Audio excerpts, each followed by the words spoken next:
Hey y'all, welcome back to Veggie Farm. I'm Stacy and it's seed starting season. So I'm going to give you my long overdue update on the AeroGarden seed starting system.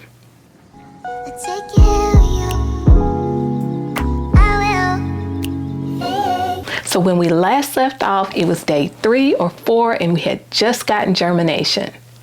So around day 20, I felt like they were large enough and they had enough roots. It was time to up pot.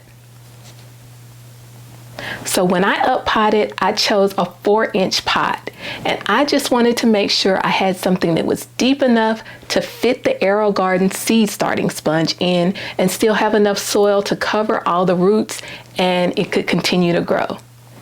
One thing to note is when they come out of the AeroGarden seed starting system, it's basically time to start fertilizing because they've been getting some nutrients in that water and we need to continue to give them the nutrients that they need at this point.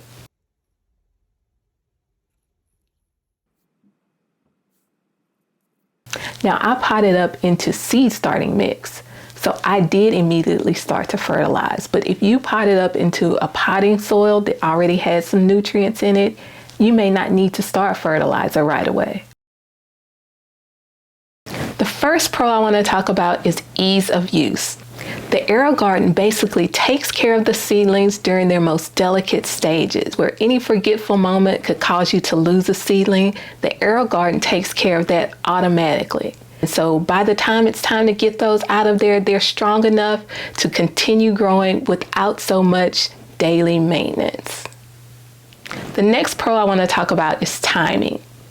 Most times when we start our seeds to go outside for the spring, we start 6 to 8 weeks before it's time to put them out.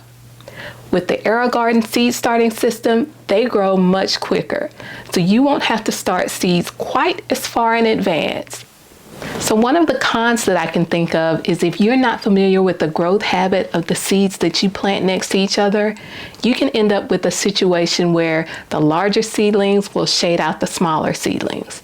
You can see this in the herbs that I started. I'd never grown these before, so I have some that grew really quick and some that grew slower, and they kind of got shaded out. So let's get into the exciting part and see what the plants are looking like now at 2.5 months.